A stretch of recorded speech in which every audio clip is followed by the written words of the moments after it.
Good morning, everybody. Wednesday morning. Happy Wednesday.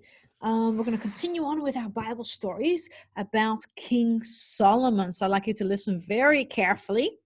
And this is quite the story. You're probably not going to believe what's going to happen, but it is a true story. This story did really happen.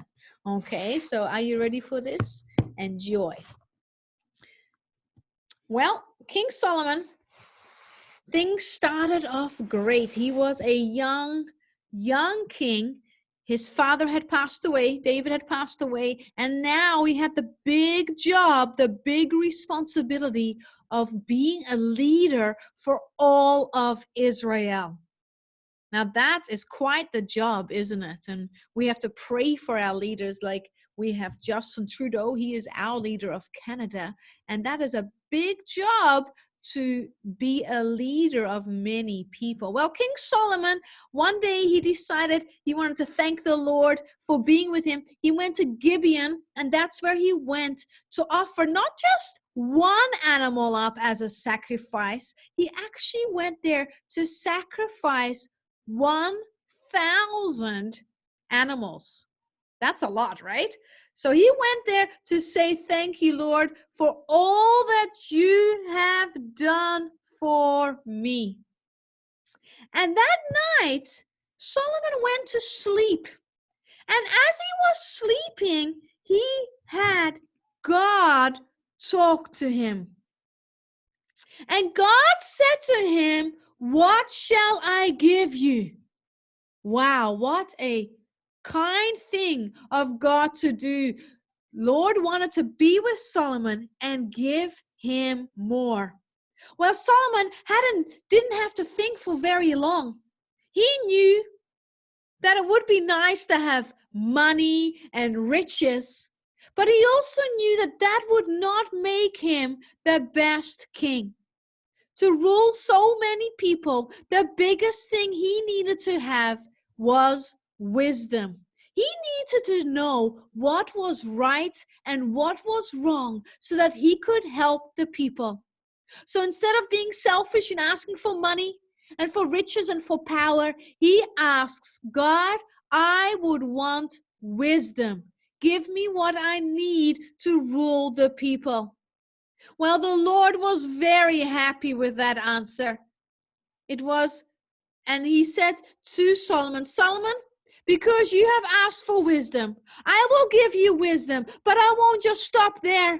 I will also give you riches, and I will also give you power over this land. If you follow me, Solomon ended up getting wisdom and riches and power and money, and he became very rich, but also very wise. Now, Solomon woke up from his sleep, and he probably thought to himself, did this really happen? Did God just talk to me in a dream and promise me wisdom?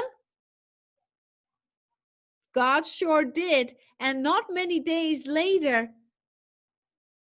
he helped Solomon make a very wise decision. Listen carefully to what happened. Two women came into his palace, and they were obviously quite upset. And they asked if they could talk to King Solomon, and the guards let these ladies in. And one of them started to talk, and she was half crying, and she said, King Solomon, we live in the same house together. Then I had a baby, and 3 days later, she had a baby. Now, one night, what happened was her baby died. And what she did, she sneakily went into my room, and she swapped her dead baby for my life baby.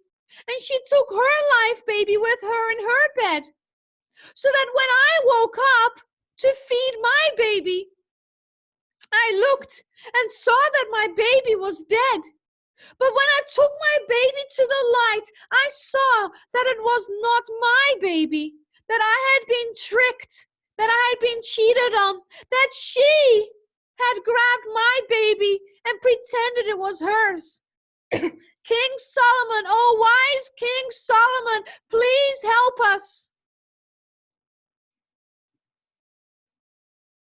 And here she is crying about what had happened. And then the other lady stood up. King Solomon, lies, lies, lies. She's telling you lies. It was not true. My baby is alive and her baby is dead.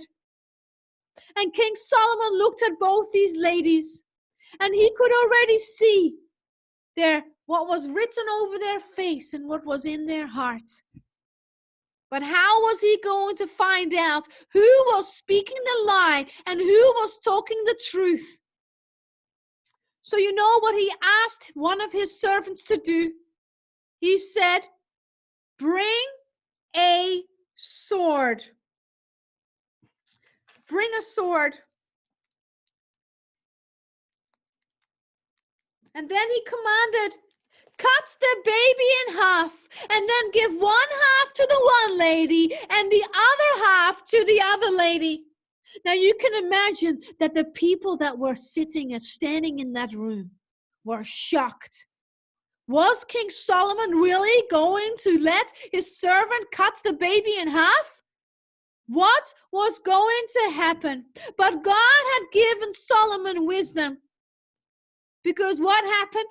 As the servant was about to cut the baby in half, the one lady that you see in the picture, she fell down on her knees and she pleaded with King Solomon, King Solomon, King Solomon, stop, stop. It's okay. She can have the baby. It's okay. I don't care anymore. But just let the baby live.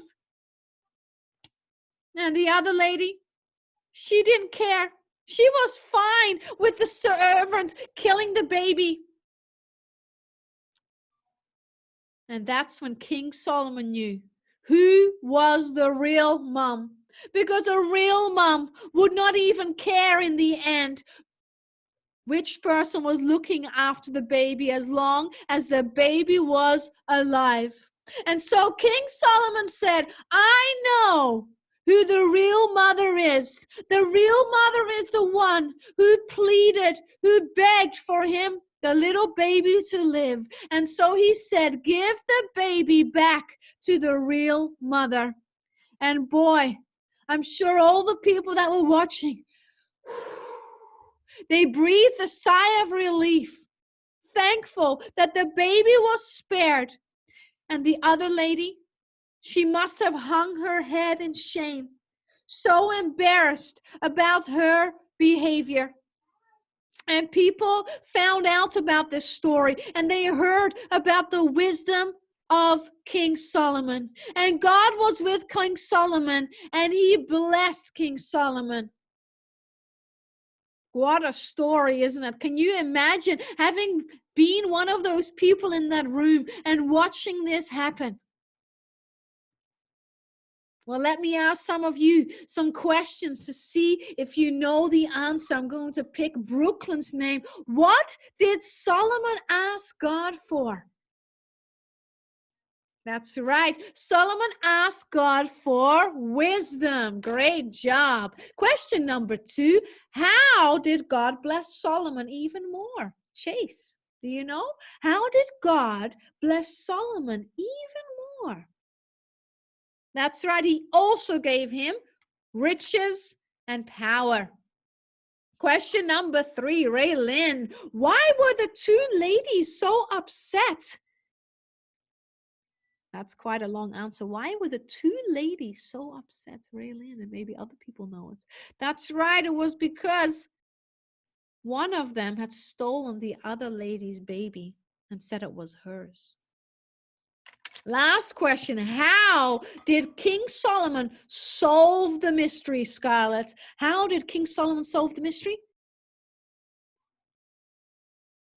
That's right. He found out who the real woman was by commanding a servant to cut the baby in half and see who would beg for the baby to stay alive. What a story. And now you can probably guess why we're learning this verse this week. Let's try it again. If any of you lacks wisdom, Let him ask God, just like Solomon did, who gives generously. That means he just gives it. If you're generous, you are just give and give and give. Who gives generously to all without reproach, and it will be given him. I wonder how you're doing with that memory work. All right, grade 1As, great job listening, and I'll see you again tomorrow. Bye-bye.